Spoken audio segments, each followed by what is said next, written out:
Hello everyone, आज मैं आप लोग को ये बताने जा रहा हूँ कि एमबीसी प्रोजेक्ट में view data, view bag, view model और टेम्प डाटा क्या होता है और उसको कैसे यूज करते हैं। सबसे पहले ये जो तीनों है व्यू डाटा, व्यू बैग और व्यू मॉडल, तीनों का काम सेम ही है, pass data from controller to view. लेकिन व्यू डाटा क्या करता है, जब कंट्रोलर से व्यू को डाटा पास करता है वो आज डिक्शनरी पास करता है, और व्यू बैग आज डायनामिक प्रॉपर्टी पास करता है, और जो व्यू मॉडल है उसमें हम सिंपली जो मॉडल चाहिए उसी को पास करते हैं। और जो टेम्प डाटा है वो हम आइदर कोई कंट्रोलर टू नया कंट्रोलर पास कर सकते हैं, या फिर कंट्रोलर टू व्यू भी पास कर सकते हैं, या फिर व्यू टू कंट्रोलर भी पास कर सकते हैं। तो ये चारों को एक एग्जांपल के थ्रू देखते हैं।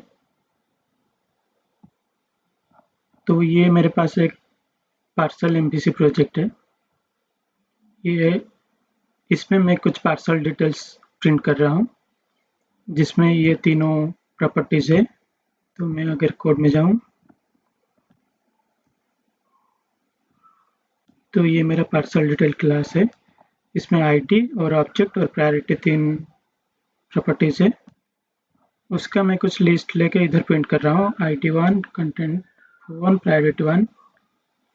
तो मैं चाहता हूँ कि जब मैं इधर सिलेक्ट एड्रेस पे क्लिक करूँ तो एक मेरा नया व्यू आएगा, और ये मेरा तीनों प्रॉपर्टीज आएगा और उसका वैल्यू भी, और मैं कुछ एड्रेस भी सिलेक्ट कर सकता हूँ। तो अभी मुझे सिलेक्ट एड्रेस पे क्लिक करने से क्या हो रहा है कि तो ये मेरा पहला वाला जो पेज था वो होम कंट्रोलर में इंडेक्स पेज था। तो ये मेरा जो आईडी, ऑब्जेक्ट और प्रायोरिटी प्रिंट हो रहा था आइटम का। तो नया पेज के जाने के लिए हम क्या करते हैं, एक्शन लिंक। तो इधर मैं एड्रेस पे इंडेक्स सेक्शन पे जाऊंगा और ये आइटम को पास करूंगा। तो ये कहाँ जाएगा, मेरा एड्रेस कंट्रोलर का इंडेक्स सेक्शन में। तो ये रहा हमारा एड्रेस कंट्रोलर का इंडेक्स सेक्शन। तो अगर मैं इसको क्लिक करूं तो ये मेरा तीनों जो प्रॉपर्टीज है वो पास हो रहा है। तो ये कैसे हो रहा है फिर से देखते हैं एक ब्रेक पॉइंट लगाकर।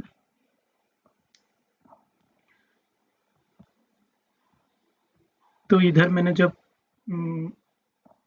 मेरा इंडेक्स से इसको कॉल किया, इंडेक्स सेक्शन को पास कर रहा हूँ आइटम। तो जब मैंने इधर क्लिक किया सिलेक्ट एड्रेस पे तो ये इधर जाके हिट किया ये वाला इंडेक्स मेथड को, और ये रहा मेरा values parcel details ID1, object phone और प्रायोरिटी 1। तो ये तो था मतलब जो कोड मैंने पहले बनाया हुआ है। लेकिन ये चारों को देखने के लिए तो पहला तीन जब देखते हैं तो क्या होता है, pass data from controller to view. तो ये मेरा मेन मोटिव है ये दिखाने के लिए कि कंट्रोलर से व्यू को कैसे पास करते हैं।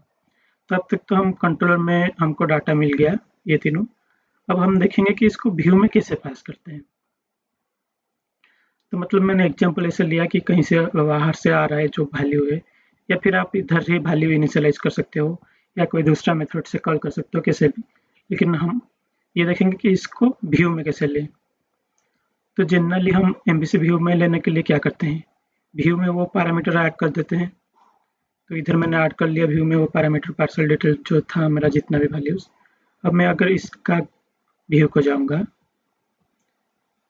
तो इधर दोनों इंडेक्स हो गया, तो मैं एक को हटा देता हूँ। तो ये रहा मेरा व्यू। तो इधर मैंने क्या पैरामीटर पास किया था, पार्सल डिटेल, और उसको इधर मेरा व्यू में मैं रिट्राइव कर रहा हूँ, मॉडल्स पार्सल डिटेल। और कैसे इसको यूज करूंगा, @ दे के मॉडल डॉट उसका जो भी प्रॉपर्टी है। तो ये मेरा प्रिंट कर रहा है मॉडल का आईडी, ऑब्जेक्ट और प्रायोरिटी, जो कि हम नेक्स्ट पेज में देख रहे हैं। तो इसको अगर मैं कंटिन्यू करूं तो ये नेक्स्ट पेज में हम ये तीनों देख रहे हैं, आईडी, ऑब्जेक्ट और प्रायोरिटी। तो ये था सबसे सिंपल तरीका जिससे हम पास करते हैं। कैसे कि सिंपली व्यू में मॉडल का नेम लिखते हैं और इधर @मॉडल लिख के उसका सारा प्रॉपर्टीज को यूज करते हैं। तो लेकिन अब हमको रिक्वायरमेंट में और कुछ चाहिए, जैसे कि मैं पहले बोला था कि मैं कुछ इधर एड्रेस सिलेक्ट कर सकता हूँ। तो मैं अगर मेरा प्रोग्राम में जाऊँ तो मुझे कुछ इधर एड्रेस पहले क्रिएट करना पड़ेगा। तो ये मेरा कुछ कोड है, लिस्ट ऑफ एड्रेस।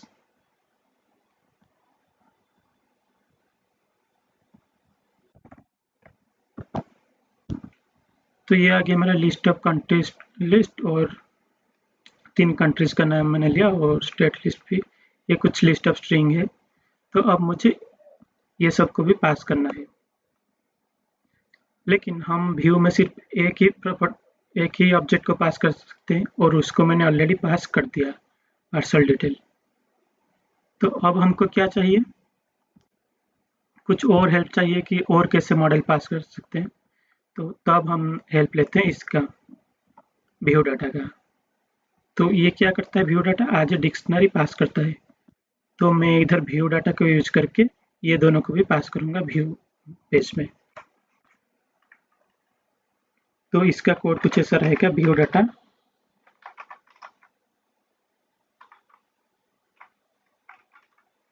और क्योंकि ये डिक्शनरी है इसमें कुछ की रहेगा और उसका कुछ वैल्यू असाइन करेंगे। तो पहला वाला की का नेम मैं लिखता हूँ कंट्रीज,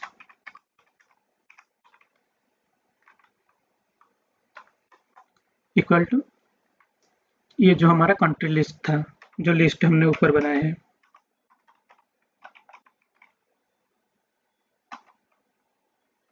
और जो नेक्स्ट वाला है, सपोज इसका की का नेम मैं दूंगा स्टेट्स, और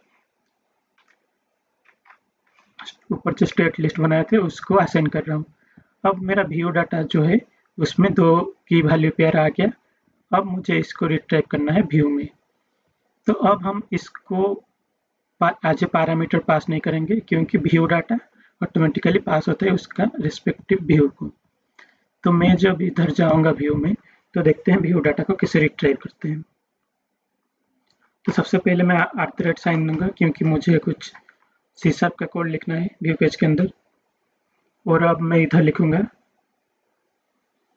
अब मैं एक इधर वेरिएबल बनाऊंगा जिसमें मैं उसका लिस्ट ऑफ स्ट्रिंग स्टोर कर सकता हूँ। तो वेरिएबल का नाम मैंने कुछ भी दे सकता हूँ, सपोज मैंने दिया कंट्री लिस्ट,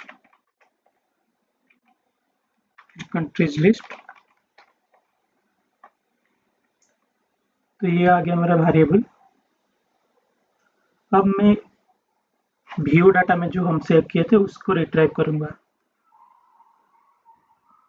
तो हमने व्यू डाटा में क्या सेव किए थे,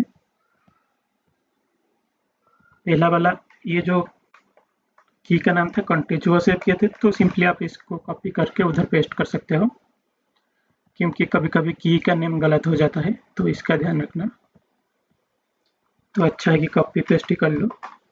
तो मैंने इधर पेस्ट कर लिया। तो अब मेरा जो न्यू वेरिएबल बनाया था वो ये व्यू डाटा का कंट्रीज का जो वैल्यू है उसको लेगा। लेकिन ये एक ऑब्जेक्ट है व्यू डाटा डिक्शनरी का, और हमको चाहिए क्या, लिस्ट ऑफ स्ट्रिंग। तो मैं इधर सिंपली ऐसे लिखूंगा आज लिस्ट ऑफ स्ट्रिंग।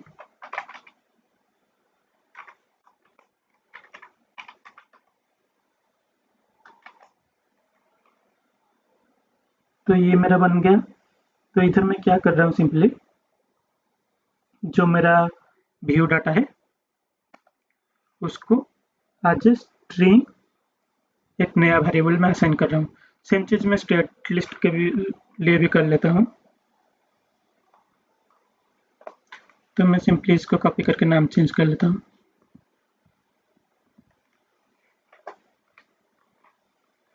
तो मेरा स्टेट लिस्ट का नेम मैं दूंगा सपोज, नया वेरिएबल का नेम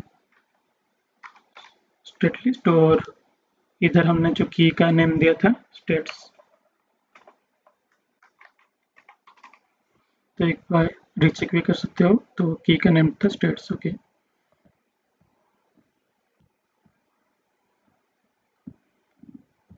तो ये मेरा दो वैल्यू ऑलरेडी मैंने व्यू डाटा से रिट्राइव करके एक नया वेरिएबल में स्टोर कर लिया।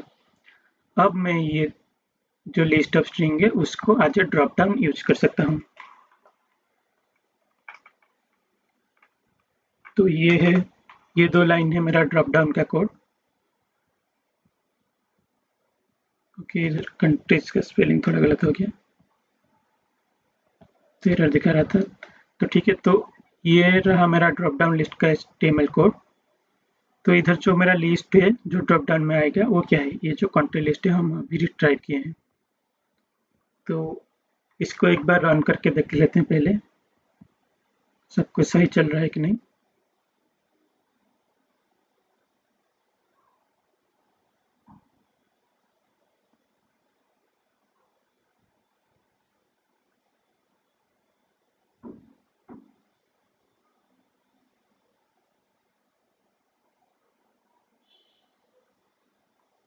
तो ये मेरा होम पेज आ गया। जब मैं अब सिलेक्ट एड्रेस पे क्लिक कर रहा हूँ तो ये ब्रेक पॉइंट हिट किया और कंटिन्यू करने के बाद मेरा दो ड्रॉप डाउन आ गया। तो मैंने जो लिस्ट बनाया था, ये लिस्ट बनाया था मैंने कहाँ पर, एक्शन पे या फिर कंट्रोलर पे, और इसको मैं व्यू में रिट्राइव कर सकता हूँ व्यू डाटा के थ्रू, और स्टेट लिस्ट भी ऐसे ही रिट्राइव कर सकता हूँ। तो फिर से एक बार हम ब्रेक पॉइंट का यूज करके देखते हैं एक्चुअली हुआ क्या। तो जब मैं इधर सिलेक्ट एड्रेस पे क्लिक कर रहा हूँ, अगेन वही इंडेक्स सेक्शन को हिट कर रहा है। तो अगर मैं अभी स्टेप बाय स्टेप जाऊँ तो मैंने जो लिस्ट बनाया था वो लिस्ट तो पहले आ गया। मैं देखता हूँ कि व्यू डाटा के अंदर है क्या। तो व्यू डाटा जैसे मैंने बताया था कि एक डिक्शनरी है, तो इसमें कीज और वैल्यूज होगा। तो ये मेरा दो कीज, कंट्रीज और स्टेट्स, जो मैंने अभी तक बनाया है। और रिजल्ट्स व्यू में आप देख सकते हो, वैल्यूज भी देख सकते हो। कंट्रीज 3 है और उसका स्टेट्स का भी 3 वैल्यूज है। तो ये जो व्यू डाटा है वो टोटली एक डिक्शनरी बन गया हमारे लिए, और हम जितना भी चाहे की वैल्यू पेयर इसमें पास कर सकते हैं और उसको रिट्राइव कर सकते हैं अपना MVC में। तो अगर वो जहाँ पे यूज करना है कर सकते हैं, या तो आप उसको एक वेरिएबल में स्टोर करके यूज कर सकते हैं, या फिर डायरेक्टली ये वाला व्यू डाटा को ही उधर लिख सकते हो। तो जैसे आपका मर्जी, लेकिन ये था कि हम ऐसे व्यू डाटा को यूज करके पास कर सकते हैं। तो मैं डिबगिंग स्टॉप कर लेता हूँ। अब जो नेक्स्ट था वो था व्यू बैग। तो इसमें क्या होता है, जो व्यू डाटा है वही सेम काम व्यू बैग कर रहा है, पास डाटा फ्रॉम कंट्रोलर। और ये आज डिक्शनरी ले रहा था, लेकिन ये आज डायनामिक प्रॉपर्टी लेगा। तो इसमें क्या होता है एक्चुअली, तो जब हम व्यू डाटा को यूज कर रहे थे तो कुछ की ले रहे थे, फिर उसका वैल्यू को एज ए स्ट्रिंग या फिर जैसे भी चाहिए हम उसको कन्वर्ट करते थे। तो इसको सिंप्लीफाई करने के लिए ये माइक्रोसॉफ्ट ने व्यू बैग बनाया है। तो व्यू बैग में क्या होता है कि हम एज ए डायनामिक प्रॉपर्टी पास कर सकते हैं। तो सिंपली इसको एग्जांपल के थ्रू देखते हैं। तो इधर व्यू डाटा में की लिखते थे, जैसे इधर एक व्यू बैग में हम प्रॉपर्टी करेंगे। तो व्यू बैग और प्रॉपर्टी के लिए हम डॉट ऑपरेटर यूज करते हैं। तो इसका नेम सपोज जैसे आ गया कंट्री लिस्ट, और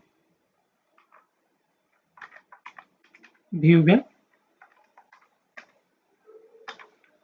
dot state list.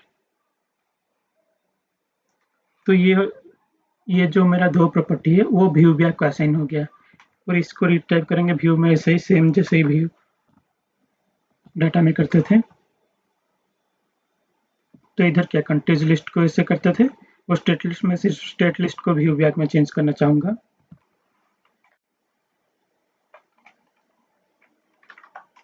View bag dot, और जो प्रॉपर्टी का नेम था वही एग्जैक्टली लिखना है। प्रॉपर्टी का नेम था state list, capital S.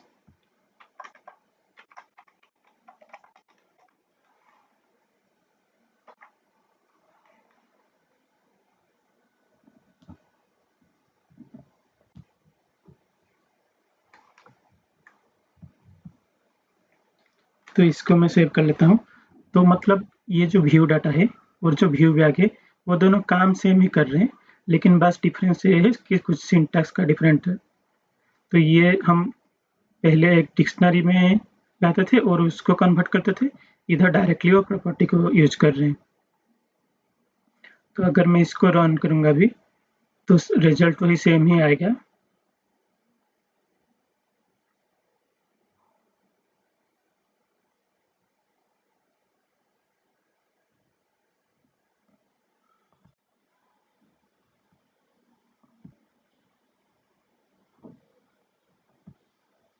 Countries आ गया और स्टेट जो मैंने अभी बनाया व्यू बैग से, तो एज यूजुअल सेम ही काम कर रहा है। बस हमारा लिखने के लिए, इजी करने के लिए ये व्यू बैग बनाया गया है। और अगर हम और एक चीज नोटिस करेंगे, तो जब मैं इधर सिलेक्ट एड्रेस पे जाऊंगा तो ये फिर से मेरा वही एक्शन मेथड को हिट किया। लेकिन अगर मैं ऐसे देखूंगा कि व्यू बैग में क्या क्या है, तो मेरा countries, country list, state list, states सारे आ गए, जबकि मैंने 2 व्यू डाटा में रखा था और 2 व्यू बैग में रखा था। अगर मैं व्यू डाटा में भी अभी जाऊं तो मेरा कीज में 4 कीज आ गया। तो मतलब जो हम, इसका मतलब ये है कि जो हम व्यू डाटा में रखते हैं और जो व्यू डाटा में रखते हैं, व्यू बैग में रखते हैं, वो दोनों रहता है सेम जगह है। तो ये जो व्यू बैग है वो इंटरनली व्यू डाटा डिक्शनरी को यूज कर रहा है, लेकिन हमको लिखने के लिए आसान हो इसीलिए जस्ट हम एक एज ए प्रॉपर्टीज यूज कर रहे हैं, लेकिन internally view bag view data को ही यूज कर रहा है, वही डिक्शनरी को। तो इसीलिए हम व्यू बैग में अगर जाएं तो इधर पूरा चारों का चारों रह गया और व्यू डाटा में भी वही सेम। तो ये था व्यू डाटा और व्यू बैग। अब जो मेरा नेक्स्ट आता है वो है व्यू मॉडल। तो व्यू मॉडल क्या है कि ये हम जितना सब काम किए व्यू डाटा और व्यू बैग में, वो सब व्यू मॉडल के थ्रू भी कर सकते हैं। तो सबसे पहले मैं इधर मेरा होम कंट्रोल में कुछ चेंज करूंगा। इधर मेरा 3 प्रॉपर्टीज था, सॉरी 3 पार्सल था और 3 पार्सल मैंने बनाऊंगा, वही सेम चीज मैं व्यू मॉडल में करके दिखाऊंगा। तो सबसे पहले इधर इसको स्टॉप कर देता हूँ। तो मेरा होम पेज में जो लिस्ट ऑफ पार्सल्स आ रहा था, अब मैं इसको दोबारा और एक लिस्ट बनाता हूँ।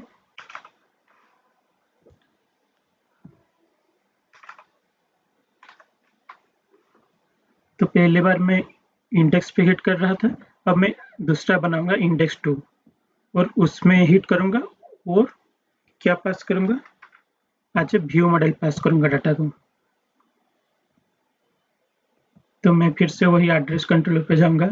तो इधर मुझे क्या चाहिए, एक दूसरा इंडेक्स 2। तो ये मेरा हो गया इंडेक्स 2 का मेथड।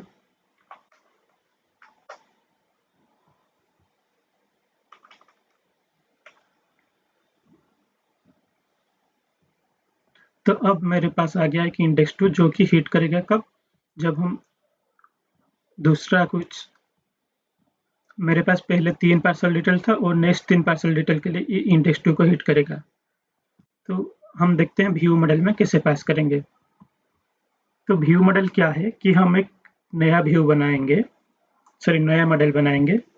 तो पहले मेरे पास क्या मॉडल था, पार्सल डिटेल मॉडल था, जिसमें हम सिर्फ वही चीज, वही प्रॉपर्टीज किए थे जो मेरा डाटाबेस में चाहिए, आईडी, ऑब्जेक्ट और प्रायोरिटी। लेकिन व्यू मॉडल एक ऐसा मॉडल है उसमें हम वो सारे प्रॉपर्टीज रखते हैं जो हमको व्यू में पास करना है। तो इस एग्जांपल में मुझे क्या पास करना था, आईडी, ऑब्जेक्ट इनसाइड और प्रायोरिटी और कुछ लिस्ट ऑफ कंट्रीज और कुछ लिस्ट ऑफ स्टेट्स। तो ये सारा प्रॉपर्टीज मैंने एक मॉडल में बनाया और उसको डायरेक्टली मैं पास कर सकता हूँ। तो ये होता है व्यू मॉडल का कॉन्सेप्ट। तो इसको आप जैसे व्यू मॉडल नेम दे सकते हो या फिर कुछ और नेम जो आपको अच्छा लगे, लेकिन इसको बोलते हैं व्यू मॉडल। लेकिन ऐसा नहीं है कि जरूरी नहीं कि आप व्यू मॉडल ही लिखोगे, आप कुछ भी इसका प्रॉपर्टी का इस क्लास का नेम लिख सकते हो। तो अब देखते हैं इसको करना कैसे है। तो मेरे पास आ रहा था जैसे उधर पार्सल डिटेल, इधर भी पार्सल डिटेल आ रहा है।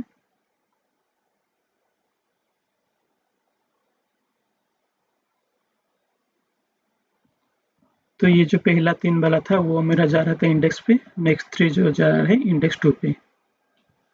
तो मैं एक इधर क्लिक करूंगा तो ये मेरा इंडेक्स 2 एक्शन को हिट करेगा। तो अब मेरे पास भी वही सेम पार्सल डिटेल का वैल्यू जा रहा है, ID3 कैलकुलेटर और 2, लेकिन इस बार मुझे पास करना है व्यू मॉडल को। तो मैंने सबसे पहले क्या किया, व्यू मॉडल का एक ऑब्जेक्ट बनाया और उसका सारा वैल्यूज असाइन कर रहा हूँ।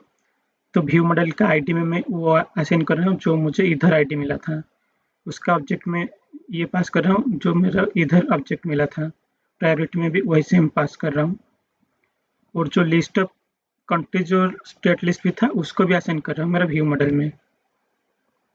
तो अब मैं अगर ये सबको एग्जीक्यूट करूँ और लास्ट में देखूँ मेरा व्यू मॉडल में क्या क्या है, तो मेरा आईडी में आ गया 3, ऑब्जेक्ट में आ गया कैलकुलेटर, प्रायोरिटी भी आ गया और कंट्रीज लिस्ट भी आ गया और स्टेट लिस्ट भी आ गया। तो अब मेरे पास पूरा होल टोटल वो मॉडल है जो हमको व्यू में चाहिए। तो मैं सिंपली डायरेक्टली इसको व्यू में पास कर सकता हूँ, और अगर मैं इसका व्यू में जाऊँ जिसका नाम मैंने दिया है इंडेक्स 2, तो इधर directly model dot ID use कर सकता हूँ, model dot object insight use कर सकता हूँ और मॉडल डॉट कंट्री लिस्ट भी यूज कर सकता हूँ, क्योंकि इस बार हम मॉडल से ही डायरेक्टली कंट्री लिस्ट को मॉडल के अंदर ही लिखा है, तो डायरेक्टली से यूज कर सकते हैं। तो इसको कंटिन्यू करके देखते हैं वही सेम चीज़ हो रहा है कि नहीं। तो आईडी आ गया 3, कैलकुलेटर आ गया ऑब्जेक्ट, और जो कंट्री लिस्ट मैंने बनाया था वो भी आ गया। तो ये जो व्यू मॉडल है था हमारा, वो हमारे काम को थोड़ा आसान कर लिया कि डायरेक्टली हम पास कर सकते हैं। लेकिन इसमें एक एक्स्ट्रा चीज़ होता है कि हमको एक नया मॉडल बनाना पड़ता है। तो ये जो व्यू मॉडल है, तो अगर किसी को ऐसा डाउट है कि मतलब नया मॉडल ही क्यों बनाना है, तो जनरली रियल टाइम प्रोजेक्ट में हमेशा व्यू मॉडल को ही यूज़ करते हैं। हम सिर्फ उसी चीज़ को पास करते हैं जो हमको चाहिए और हमेशा उसके लिए एक नया मॉडल बनाते हैं। तो सिर्फ ऐसा नहीं है कि मतलब कुछ और ऑब्जेक्ट आ गया तो उसके लिए व्यू मॉडल। इसका दूसरा एग्जांपल भी है, मैं बताऊंगा। फॉर एग्जांपल हमारे पास एक क्लास है, जैसे कि जब हम लॉगिन करते हैं तो हमारे पास एक क्लास होता है लॉगिन। तो इसमें क्या क्या मेरा प्रॉपर्टीज आएगा, एक आएगा यूजर नेम,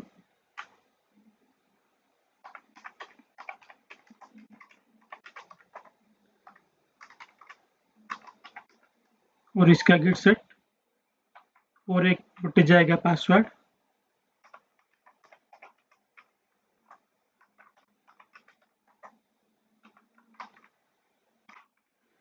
और एक प्रॉपर्टीज भी आ सकता है यूजर टाइप।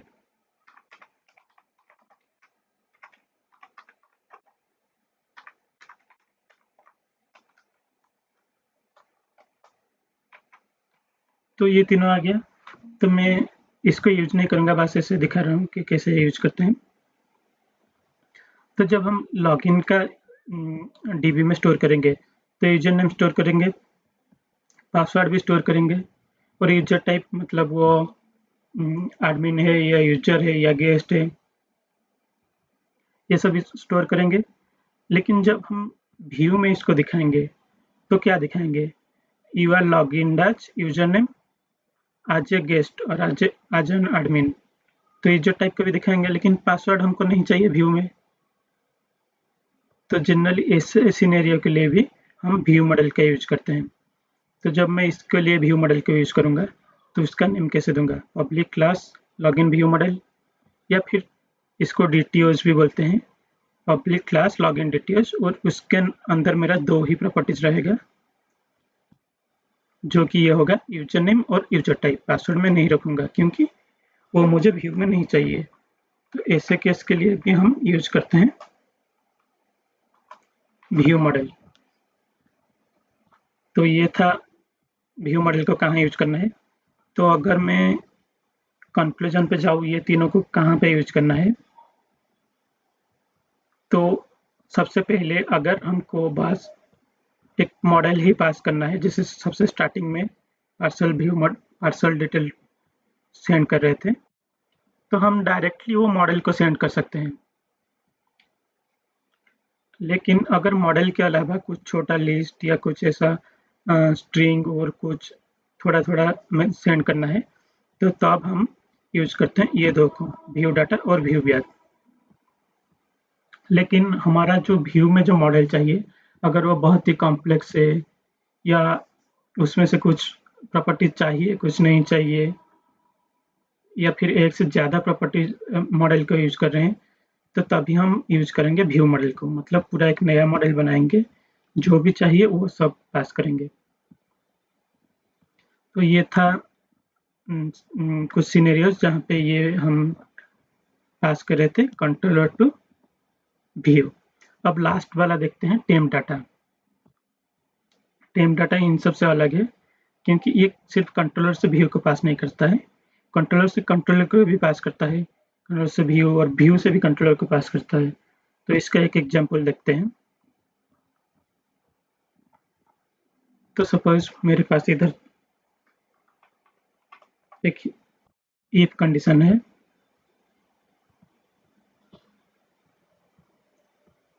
तो मैं दूसरा वाला इंडेक्स टू नहीं ले रहा हूँ, बस पहला वाला मैं ही इसका यूज करता हूँ। तो सपोज मेरा जो पार्सल डिटेल है वो अगर नॉल नहीं है, तो मुझे एक मैसेज दिखाएगा पार्सल डिलीवर सक्सेसफुली। और अगर नहीं है तो मैं चाहता हूँ कि कुछ नहीं दिखाएगा। ये कब दिखाएगा कि हम एड्रेस सिलेक्ट करने के बाद। तो मैं अगर ये वाला व्यू पे जाऊँ, जब हम एड्रेस सिलेक्ट करेंगे उसके बाद एक लिंक आएगा पार्सल डिलीवरी के लिए। तो इसको भी रन करता हूँ, पहले चेंज कर लेता हूँ। तो मैं ये चाहता हूँ कि मैं इसको डिफाइन करूँ मेरा इंडेक्स सेक्शन के अंदर क्या मैसेज होगा, लेकिन इसको मैं व्यू इस इंडेक्स में व्यू में नहीं करूँगा, कोई दूसरा व्यू में करूँगा। सपोज मैं एक दूसरा व्यू बनाऊँगा जो कि है डिलीवर।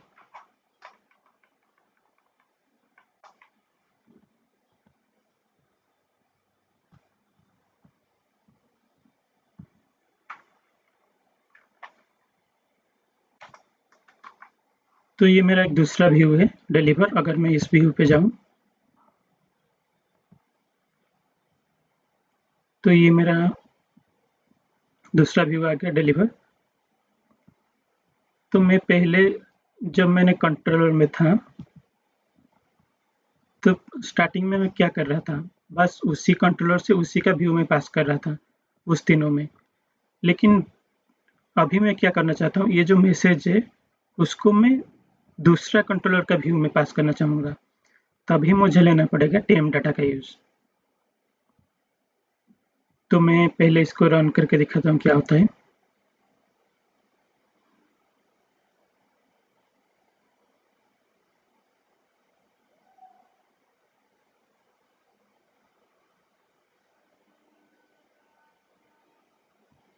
तो पहले मैंने जब सिलेक्ट एड्रेस पे क्लिक कर रहा था, तो जो भी मेरा एक्शन था इंडेक्स एक्शन, उसी में ही सारा लिखता था और उसी का व्यू में ये सब डाटा आता था, ऑब्जेक्ट और कंट्री और ये। लेकिन अब मैं चाहता हूँ कि मेरा नेक्स्ट पेज में वो दिखाए। जब मैं डिलीवर पार्सल को क्लिक करूँ, मेरा नेक्स्ट पेज पे कुछ मैसेज दिखाए।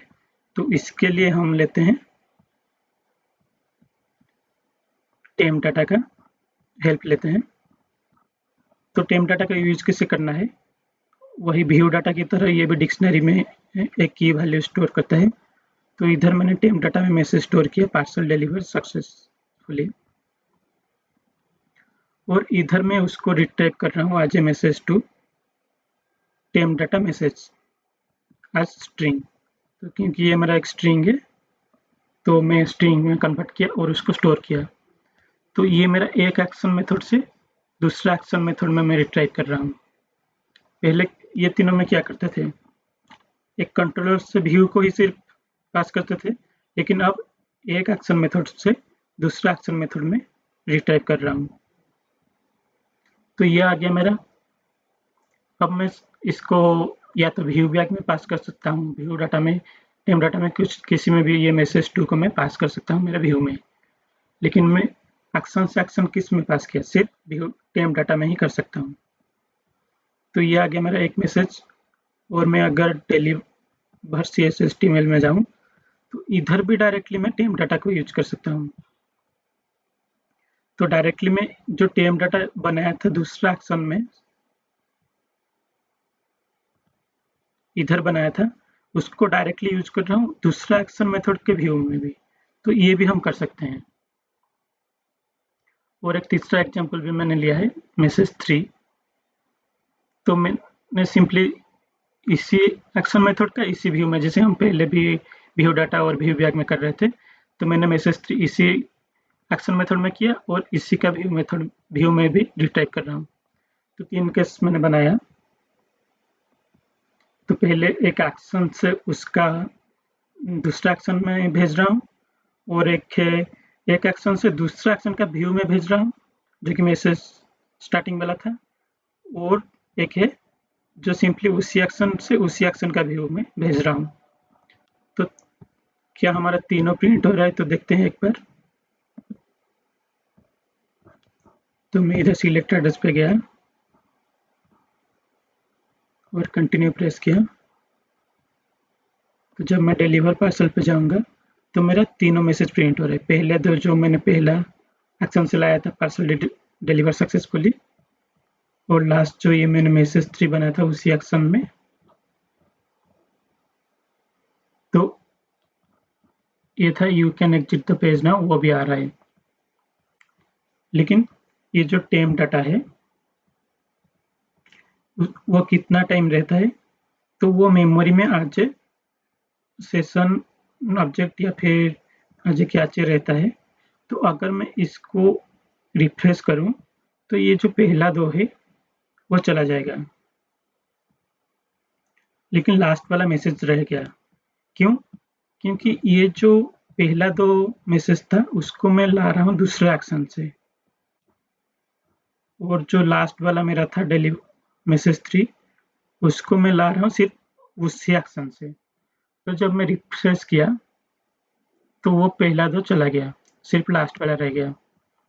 तो इसका मतलब ये है कि जो टेम डाटा है वो सिर्फ उतना टाइम रहता है जब हम कोई नया एक्शन को क्लिक नहीं करते। तो अगर मैंने पहले ये वाला एक्शन मेरे पास था और दूसरे पे मैंने गया, तो इधर एक ब्रेक पॉइंट रखते हैं टेम डाटा के लिए।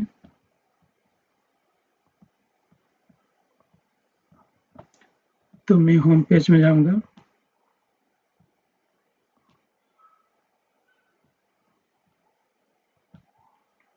तो ये आ गया मेरा डिलीवर वाला ब्रेक पॉइंट। तो अब मैं अगर टेम डाटा में जाऊंगा तो मेरे पास एक ही की है जो कि मैसेज जो मैंने पहले लाया था।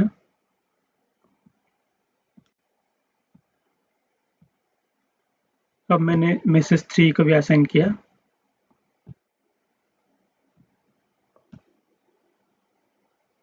तो ये मेरा तीनों आ गया। लेकिन अगर मैं इसको फिर से रिफ्रेश करूंगा तो टेम डाटा में जो कि पहले मैसेज वाला आया था वो चला गया अब। तो ये था मतलब कितना टाइम टेम डाटा में ऑब्जेक्ट रहता है। जब हम कोई नया एक्शन को नहीं जाते हैं तब तक रहता है। जब हम कोई दूसरा एक्शन पे चला गया तो वो टेम डाटा को मेमोरी से हटा देता है। तो क्योंकि हम इधर रिफ्रेश कर रहे हैं तो फिर से हम यही डिलीवरी वाला एक्शन को कॉल कर रहे हैं, तो मेरा पुराना वाला एक्शन में जो मैसेज आया था टेम डाटा से वो हट गया। तो ये था टेम डाटा कितना टाइम रहता है और इसको यूज़ कहाँ करना है।